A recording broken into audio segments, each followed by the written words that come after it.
Praise the lord.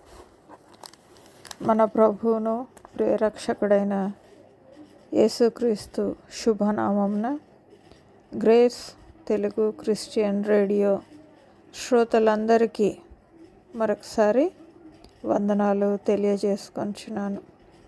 క్రీస్తునందు ప్రియమైనటువంటి వారులారా, మనము విశ్వాస వీరుల శీర్షికన ఈరోజు మరి యొక్క విశ్వాస వీరుని గురించి, అతని యొక్క జీవిత చరిత్ర నుంచి మనం నేర్చుకోవాల్సినటువంటి ఆధ్యాత్మిక పాఠాలను నేర్చుకుందాం. అతను ఎవరో కాదు, ప్రవక్తగా, అలాగే దీర్ఘదర్శిగా, న్యాయాధిపతిగా, ఇశ్రాయేలీలకు దాదాపు 40 సంవత్సరాలు న్యాయాధిపతిగా ఉన్నటువంటి ప్రవక్త అయినటువంటి సమూయేలు. హెబ్రీలకు రాసిన పత్రిక 11వ అధ్యాయంలో మనకిచ్చినటువంటి విశ్వాస వీరుల జాబితాలో 11వ అధ్యాయం 32వ వచనంలో ప్రవక్త అయిన సమూయేలు గురించి ప్రస్తావించటం మనము చూస్తాం. 11:32 గిద్యోను, బారాకు, సంసోను, యెఫ్తా, దావీదు, సమూయేలను వారిని గూర్చియు ప్రవక్తలను గూర్చియు వివరించుటకు సమయము చాలదు.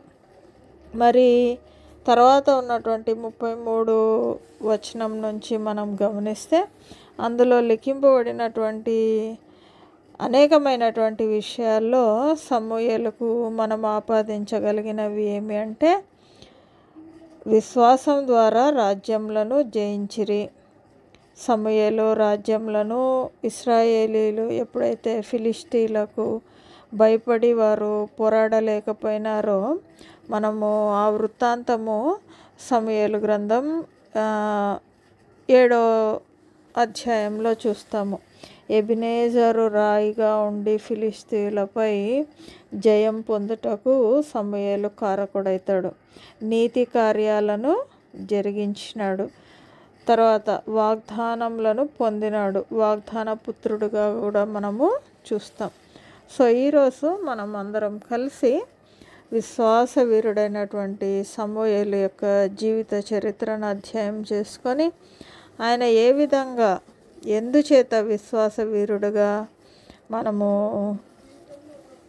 యాక్సెప్ట్ చేస్తున్నాం, అలాగే ఆయన నుంచి మనం నేర్చుకోవాల్సినటువంటి ఆధ్యాత్మిక పాఠాలను 3 భాగాలుగా ధ్యానం చేద్దాం.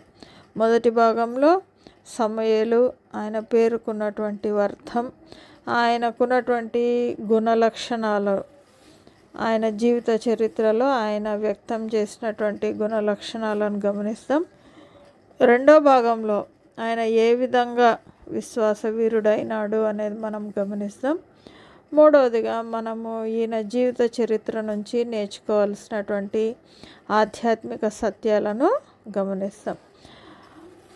సమూయేలు మొదటి గ్రంథంలో మనము సమూయేలు యొక్క జీవిత చరిత్రతో పాటు సమూయేలు కంటే ముందు ఇశ్రాయేలీలకు యాజకుడుగా, న్యాయాధిపతిగా ఉన్నటువంటి యాజకుడైన ఏలీ, అతని 2 దుర్మార్గులైనటువంటి కుమారుల యొక్క చరిత్ర, ఏలీ తర్వాత యెహోవా చేత అభిషేకింపబడిన వ్యక్తిగా, ప్రవక్తగా మనం సమూయేలును చూస్తాం. సమూయేలు తన జీవిత చరిత్రలో సౌలును రాజుగా అభిషేకించటం, ఆ తర్వాత యెషై కుమారుడైనటువంటి దావీదును కూడా యాజకుడుగా దావీదును అభిషేకించటం కూడా మనము చూస్తాం.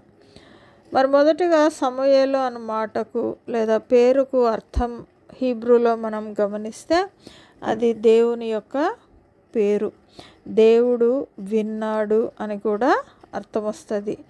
షమ్ ఎల్, షమ్ అన్న మాటకు పేరు అని, ఎల్ అంటే దేవుడు అని. సో దేవుడు నా మొరను విన్నాడు అని దేవుని యొక్క పేరు అని కూడా మనము సమూయేలు యొక్క మాటకు అర్థంగా చూస్తాం. మనకందరికీ ఎంతో సుపరిచితమైనటువంటి సమూయేలు యొక్క జనన వృత్తాంతం గమనిస్తే ఎంతో వేదనతో దేవుని దగ్గర గోజాడి పొందుకున్నటువంటి వాగ్దాన పుత్రుడుగా మనము సమూయేలును చూస్తాం.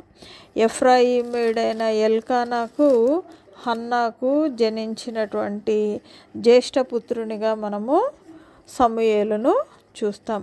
నాజీరు చేయబడినటువంటి వ్యక్తిగా కూడా మనము చూస్తాం. నాజీరు అన్నమాటకు ప్రత్యేకంగా ఉండుట. ఏ విధంగా అయితే సంసోను కూడా తన జీవిత కాలంలో తన తల వెంట్రుకలను కత్తిరించుకోకుండా నాజీరు చేయబడినటువంటి వ్యక్తిగా, దేవుని కోసం ప్రత్యేకంగా ఉంచబడిన వ్యక్తిగా చూస్తామో, అలాగే సమూయేలును కూడా మనము చూస్తాం. సంఖ్యాకాండం 6వ అధ్యాయం 2-8 వచనాలలో ఈ నాజీరు గురించి లేదా దేవుని కొరకు ప్రత్యేకం చేయబడినప్పుడు జరిగేటటువంటి సందర్భాన్ని మనం అక్కడ చూస్తాం. హన్నా తను ఏదైతే దేవునికి ఒప్పుకొనిందో లేదా అంగీకారం చూపించిందో దేవునికి, ఆ విధంగా సమూయేలును దేవుని కొరకే సమర్పించటం మనము చూస్తాం.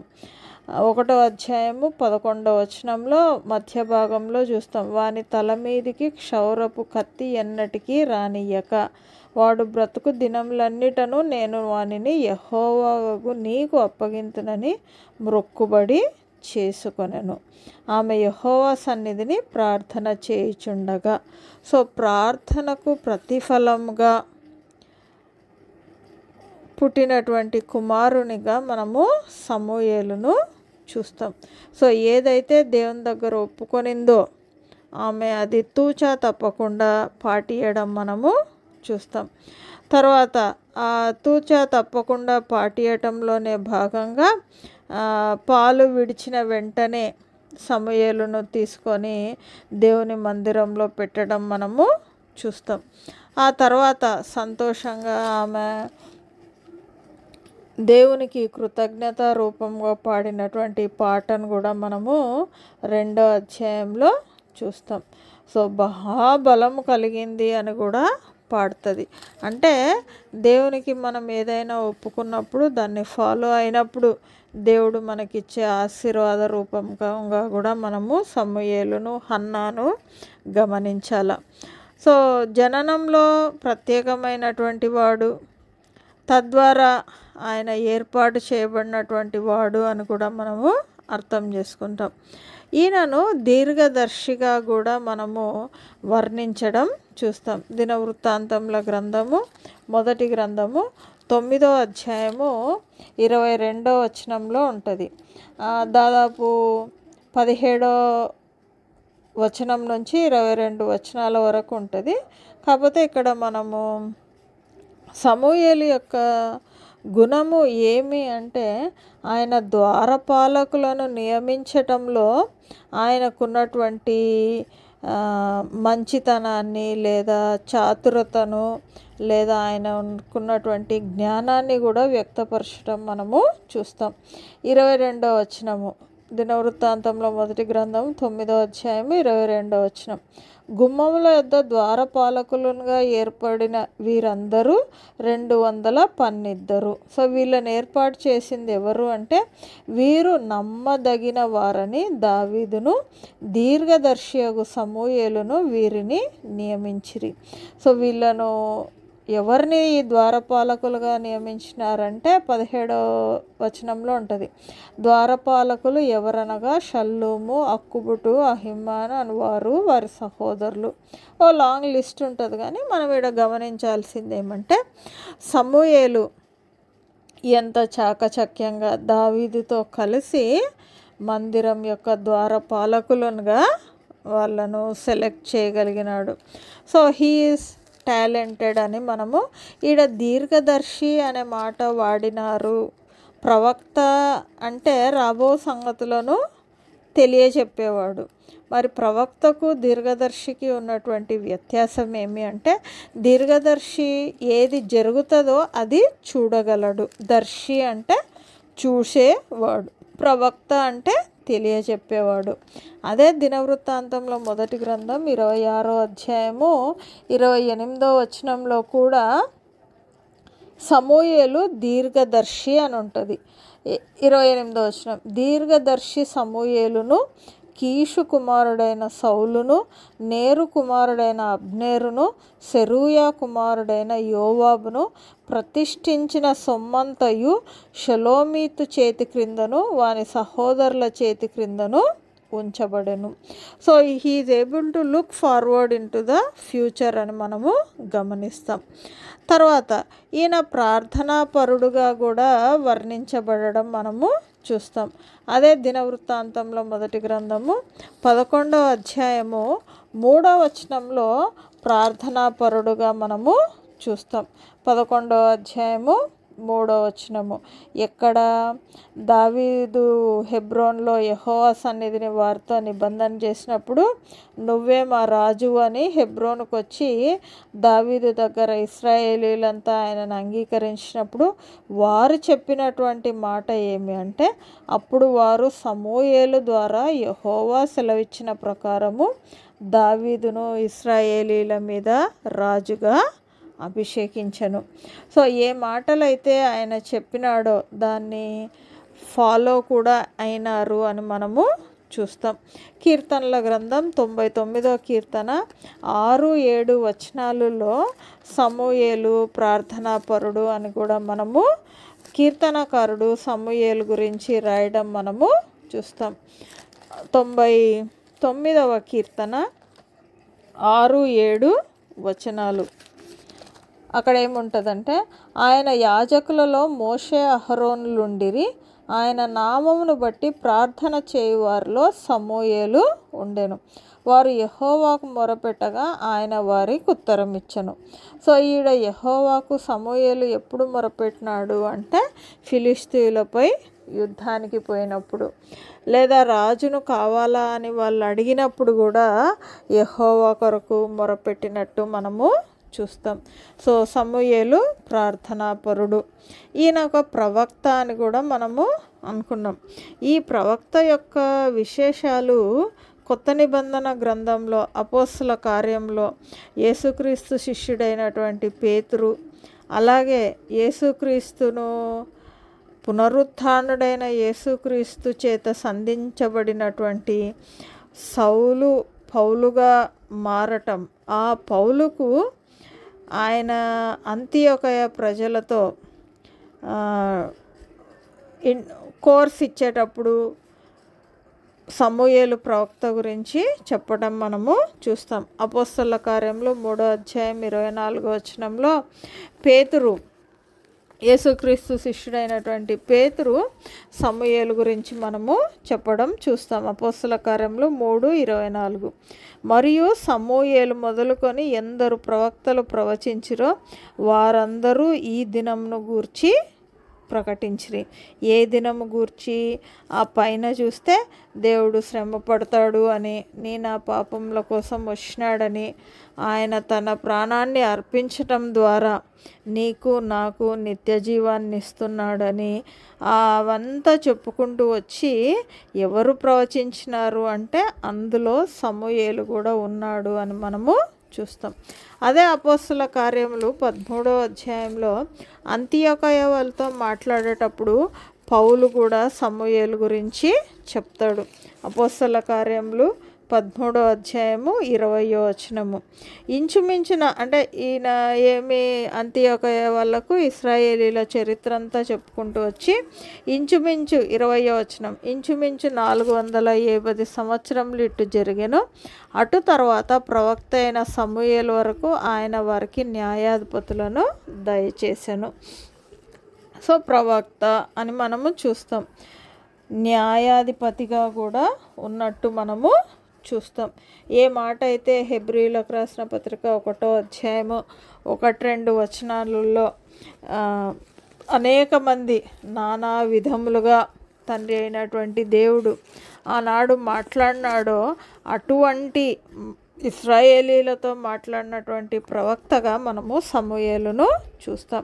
హెబ్రీయులకు రాసిన పత్రిక 1వ అధ్యాయం 1వ వచనం, పూర్వకాలమందు నానా సమయములలో నానా విధములుగాను ప్రవక్తల ద్వారా మన పితరులతో మాట్లాడిన దేవుడు. ప్రవక్తల ద్వారా మన పితరులు అంటే ఇశ్రాయేలీలని మనకు తెలుసు. ప్రవక్తల ద్వారా, ఆ ప్రవక్తలలో ఒక ప్రవక్తగా మనము సమూయేలు ప్రవక్తను చూస్తాం. అదేవిధంగా ఇర్మియా గ్రంథం 15వ అధ్యాయం 1వ వచనం ప్రకారము ఇర్మియా ప్రవక్త సమూయేలు ప్రవక్తను నేరస్థాపన చేసినటువంటి ప్రవక్తగా కూడా మనము చూస్తాం. ఇర్మియా గ్రంథం 15వ అధ్యాయము 1వ వచనము, అప్పుడు యెహోవా నాకు ఇలాగ సెలవిచ్చెను, మోషేయు సమూయేలును నా ఎదుట నిలవబడినను ఈ ప్రజలను అంగీకరించుటకు నాకు మనస్సుండదు, నా సన్నిధి నుండకుండా వారిని వెళ్ళగొట్టుదును. మోషేయు సమూయేలును. సో మోషే సమూయేలు ఎవరి మీద అక్కడ ప్రజలను అంగీకరించమని రిక్వెస్ట్ చేసినారు? ఇశ్రాయేలీలను అంగీకరించమని రిక్వెస్ట్ చేసినారు. అయినప్పటికీ మనం చేసే పాపాలను బట్టి, ఆనాడు ఇశ్రాయేలీలు చేసినటువంటి తిరుగుబాటు అయితే ఏమి, అన్య దేవతల ఎడల వారి మనస్సు త్రిప్పుకోవడం అయితే ఏమి, వాటన్నిటిని బట్టి మోషే ఆనాడు ఐగుప్తు నుంచి బయలుదేరినప్పుడు కూడా ఇశ్రాయేలీల కొరకు విజ్ఞాపన చేస్తాడు, నీ జీవగ్రంథంలో నుంచి నా పేరు కొట్టే దేవా అంటాడు. సమూయేలు కూడా దేవుడా వీళ్ళని కరుణించు అంటాడు.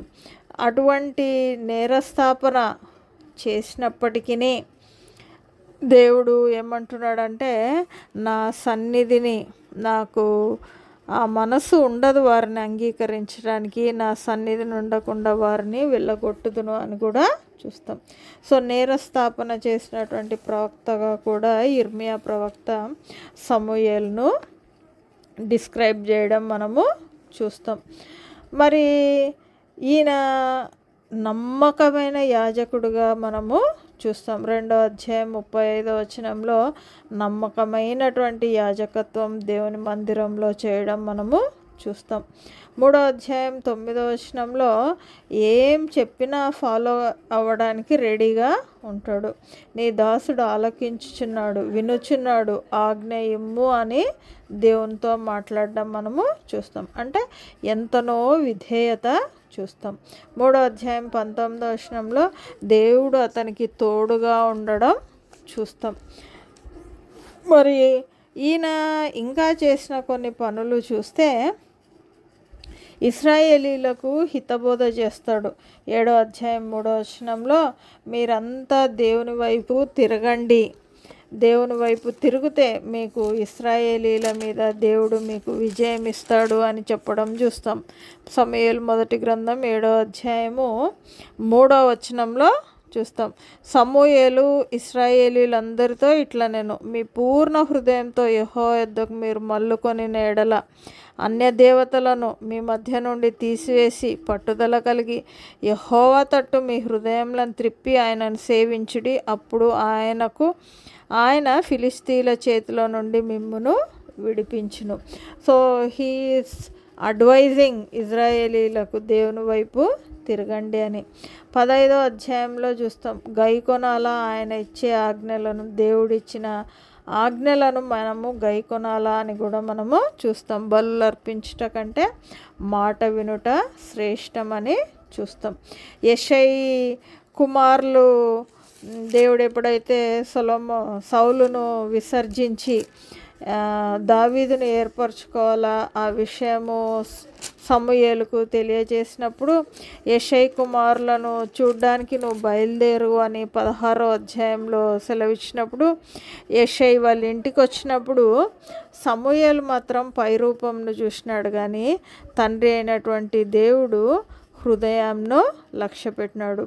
ఈవెన్ సమూయేలు కూడా అక్కడ దేవుడు ఏర్పరచుకున్న దానికి కొంచెం విరుద్ధంగా మనం కూడా చేసేటట్లు చేసినాడు. ఏం చేసినాడంటే 16వ అధ్యాయం 7వ వచనంలో అతని రూపమును అతని ఎత్తును లక్ష్య పెట్టకుము. ఎందుకంటున్నాడు దేవుడి మాట అంటే 6వ వచనంలో అతడు ఏలియాబును చూచి నిజముగా యెహోవా అభిషేకించువాడు ఆయన ఎదుట నిలిచి ఉన్నాడని అనుకున్నాడు. సో యెషయి కుమారుల విషయంలో సమూయేలు కొంచెము మేబీ పై రూపంను చూసినటువంటి ప్రవక్తగా కూడా మనము చూస్తాం. ఇది మొదటి భాగం. రెండవ భాగం, ఆయన ఏ విధంగా విశ్వాస వీరుడైనాడు అని మనం గమనిస్తే మొట్టమొదటిగా నేర్చుకోవాల్సినటువంటి విషయం ఏమంటే ఆయన పుట్టక ముందు నుంచి పుట్టిన తర్వాత నుంచి మరణించే వరకు తండ్రి అయినటువంటి దేవునికి విధేయత చూపించినాడని మనము గ్రహిస్తాం.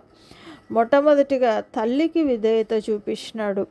ఏ కోశాన కూడా మనం మొదటి సమూయేలు మొదటి గ్రంథంలో హన్నా సమూయేలును పాలు విడిచిన తర్వాత మందిరానికి తీసుకుపోయినప్పుడు తల్లికి ఎదురు చెప్పినట్టు చూడడం, లేదా గారాబం చేసినట్టు నేను పోను అని విసిగించినట్టు చూడడం.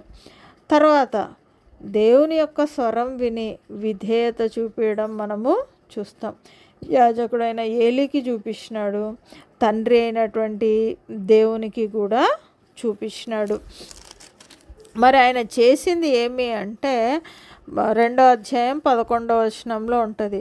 అయితే ఆ బాలుడు యాజకుడైన ఏలీ ఎదుట యెహోవాకు పరిచర్య చేయుచుండెను. సో పరిచర్య చేయటానికి ఆయన ఎంతో విధేయత చూపించినాడు అని మనము గమనించాల. తర్వాత ఇశ్రాయేలీలకు న్యాయాధిపతిగా ఉన్నాడు, యాజకునిగా ఉన్నాడు, ప్రవక్తగా ఉన్నాడు. మరి ఇవన్నీ ఎట్లొచ్చింటాయి అంటే 1వ అధ్యాయము 28వ వచనంలో నేను ఆ బిడ్డను యెహోవాకు ప్రతిష్ఠించుచున్నాను, తాను బ్రతుకు దినములన్నిటను వాడు యెహోవాకు ప్రతిష్ఠితుడని చెప్పెను. ఈ మాటలు వాళ్ళ తల్లి చెప్పంగానే సమూయేలు యొక్క రెస్పాన్స్ ఏమి అంటే అప్పుడు వాడు యెహోవాకు అక్కడనే మ్రొక్కెను. మ్రొక్కడము అనేది మనము ఎదుటివారి మీద మనకు ఉంచబడినటువంటి విశ్వాసము తెలియజేస్తుంది. సో ఒక రకంగా గుడ్డి విశ్వాసం, గుడ్డి నమ్మకం ఏదైనా అనుకోనియండి, కానీ ఆయన ఎవరి యందు విశ్వాసం ఉంచినాడు? యెహోవాకు అక్కడనే మొక్కెను. ఏ మాట అయితే మనము యోహాను సువార్త 3వ అధ్యాయము 36వ వచనంలో చూస్తాము, కుమారుని యందు విశ్వాసం ఉంచటం, కుమారునికి విధేయత చూపించటం. త్రిత్వమైనటువంటి దేవునిలో తండ్రి అయినటువంటి దేవుడు, కుమారునైనటువంటి దేవుడు, పరిశుద్ధాత్మ అయినటువంటి దేవుడు. సో యెహోవాకు మ్రొక్కడం ద్వారా తన విధేయతను అక్కడ చూపించటం, దేవుని ఎడల ఆయనకున్నటువంటి విశ్వాసం, ఏ విధేయత అయితే తల్లి తండ్రికి దేవునికి చూపించిందో అదే విధేయత ఇక్కడ సమూయేలు కూడా తల్లికి చూపిస్తున్నాడు, అలాగే దేవునికి కూడా చూపిస్తున్నాడు. 2వ అధ్యాయం 11వ వచనంలో మనం పరిచర్య చూసినాం. 2వ అధ్యాయం 26వ వచనంలో ఏ మాటలు అయితే మన తండ్రి అయినటువంటి యేసుక్రీస్తు గురించి లూకాసు సువార్త 2:22వ వచనంలో ఉన్నాయో అవే మాటలు సమూయేలు గురించి కూడా చూస్తాం. బాలుడగు సమూయేలు ఇంకనూ ఎదుగుచు యెహోవా దయందును మనుషుల దయందును వర్ధిల్లుచుండెను.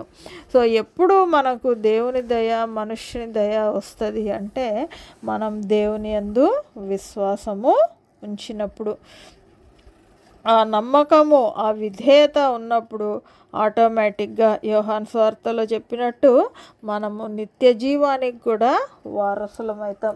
అందుకే విశ్వాసం అన్నది నిరీక్షింపబడు వాటి యొక్క నిజస్వరూపం. ఏవి మనం నిరీక్షిస్తున్నాం?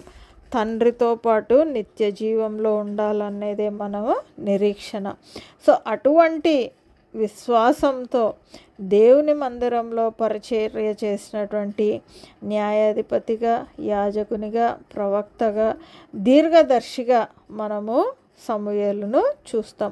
వీటితో పాటు ఆయన యొక్క విశ్వాసాన్ని మనము సమూయేలు మొదటి గ్రంథం 7వ అధ్యాయంలో చూస్తాం. ఫిలిష్తీయులపై యుద్ధానికి ఇశ్రాయేలీయులను తీసుకొని పోయి ఆ యుద్ధంలో జయించిన తర్వాత ఆయన దేవుడు మనకు తోడుగా ఉన్నాడు అని అక్కడ సర్వాంగ బలి అర్పించటం, యెహోవా అతని ప్రార్థనను అంగీకరించటం కూడా మనము చూస్తాం. 7వ అధ్యాయము 9వ వచనం, దాదాపు ఆ వచనము ఆ అధ్యాయం అంతా దాని గురించే ఉంటుంది. కానీ ఇక్కడ సమూయేలు చేసినటువంటి పని మనం గుర్తుపెట్టుకోవాల్సింది ఏమంటే 7వ అధ్యాయం 12వ వచనంలో, అప్పుడు సమూయేలు ఒక రాయి తీసి మిస్పాకును షేనుకును మధ్య దానిని నిలిపి, ఇంతవరకు యెహోవా మనకు సహాయం చేసినని చెప్పి దానికి ఎబెనేజరు అని పేరు పెట్టెను. ఎబెనేజరు అంటే సహాయపు రాయి.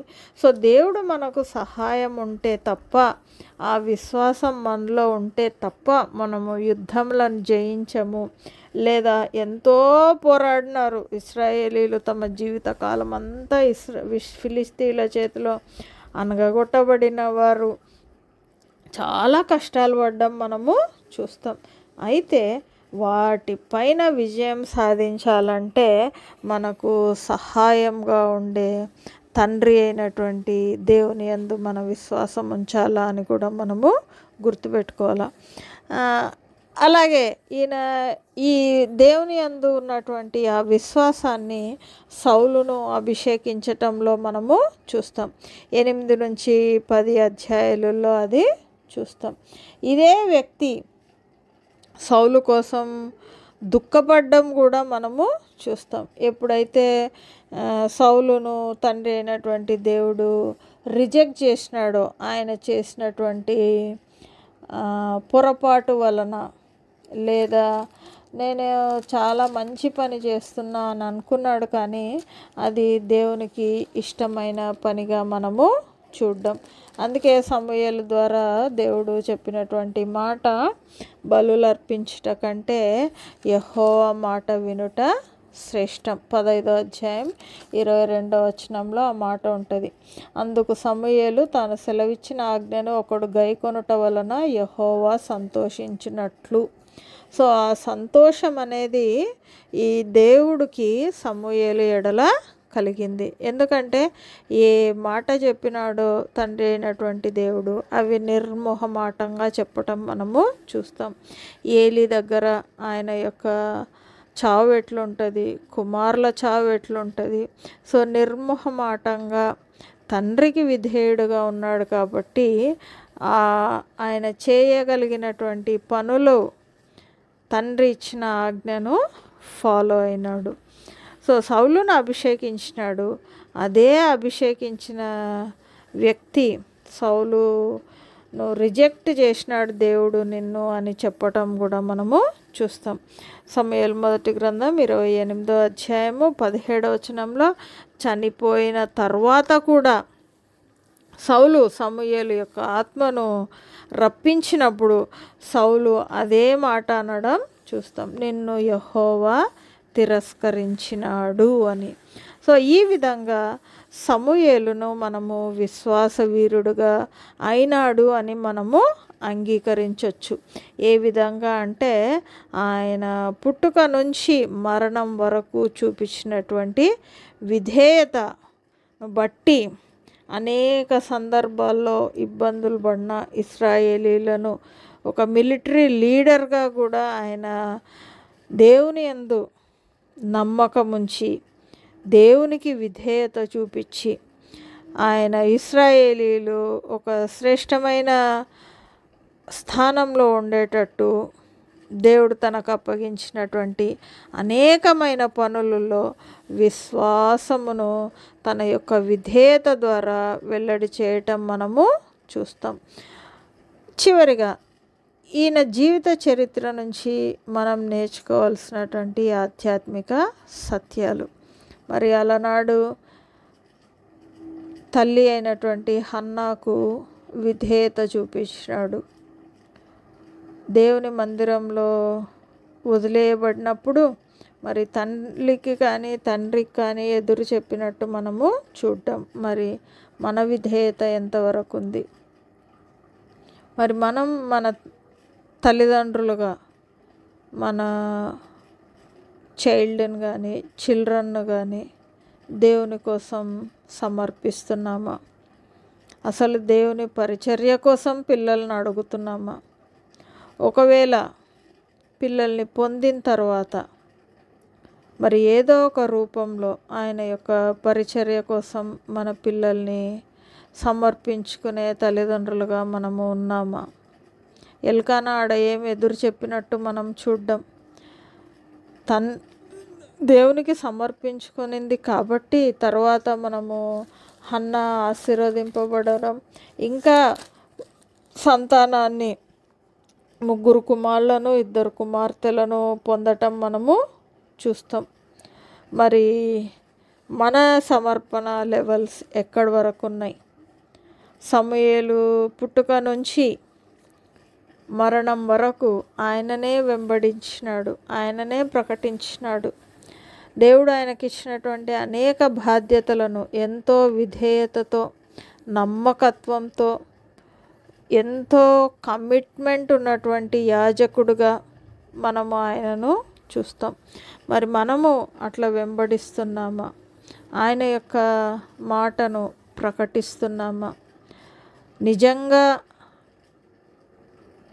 నిర్భయంగా వాస్తవాలను తెలియజెప్పే క్రైస్తవ జనాంగంగా మనము ఉన్నామా?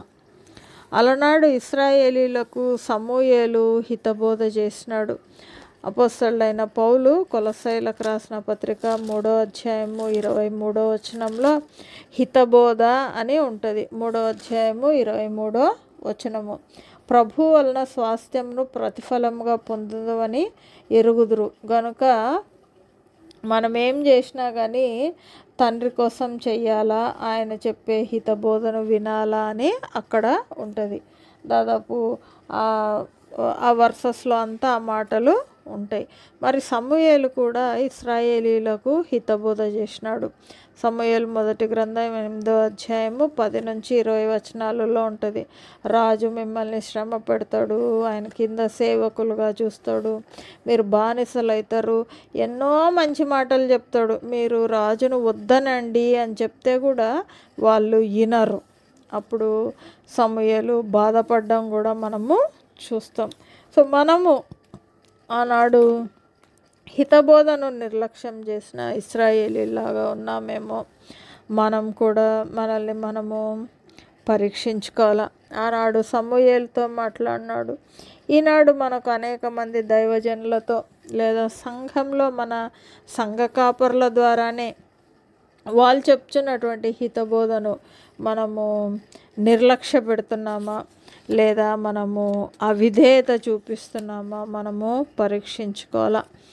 అలాగే ఎంతో గొప్ప యాజకుడైనటువంటి ఏలి తన కుటుంబాన్ని సరిగ్గా నడిపించుకోలేకపోయినాడు, లేదా తన కుమారుల గురించి తెలిసినా కానీ తన కుమారులను సరిదిద్దలేకపోయినాడు. తద్వారా ఆయనకు వచ్చినటువంటి నష్టం, ఆయన యాజకత్వాన్ని కోల్పోయినాడు, ఆయన లాంగ్ లైఫ్ను కూడా కోల్పోయినాడు. 40 ఏళ్ళు ఇశ్రాయేలీలకు న్యాయాధిపతిగా ఉన్నాడు. అయితే ఆయన యొక్క కుటుంబము నాశనానికి ఏలి కారణమైనాడు. మరి మనము మన కుటుంబము ఒకవేళ దేవుని పరిచర్యలో ఉన్నా లేకపోయినా దేవునికి మనము నమ్మకంగా ఉంటున్నామా? మన పిల్లలు వక్రమైన మార్గంలో, చెడు మార్గంలో, లేదా దేవునికి ఇష్టమైనటువంటి మార్గంలో లేరని తెలిసినప్పుడు మరి మనము వారిని సరిదిద్దుతున్నామా? మనకు మనం కూడా రెక్టిఫై చేసుకుంటున్నామా అని మనము గుర్తు చేసుకోవాలా. అలాగే ఇంత విశ్వాసవీరుడైనటువంటి సమూయేలు కూడా తన కుమారులను న్యాయాధిపతులుగా ఇశ్రాయేలీల మీద అభిషేకించటం మనము చూస్తాం.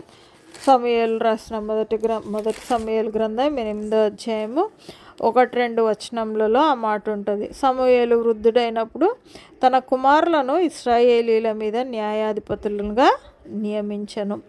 అయితే ఏమైంది? అతని కుమారులు అతని ప్రవర్తనను అనుసరింపక ధనాపేక్షలై లంచములు పుచ్చుకొని న్యాయమును త్రిప్పివేయగా. మరి మన విశ్వాసం ఏ లెవెల్లో ఉంది? మరి సమూయేలు ఎంతగానో విధేయత చూపించినాడు, ఎంతగానో దేవుని ఎడల నమ్మకత్వాన్ని కనపరిచినాడు, చివరి వరకు కూడా దేవునితో నడిచినాడు. ఆయన యొక్క సహాయాన్ని, ఆయన ఇచ్చినటువంటి ఆజ్ఞలను తూచా తప్పకుండా పాటించినాడు.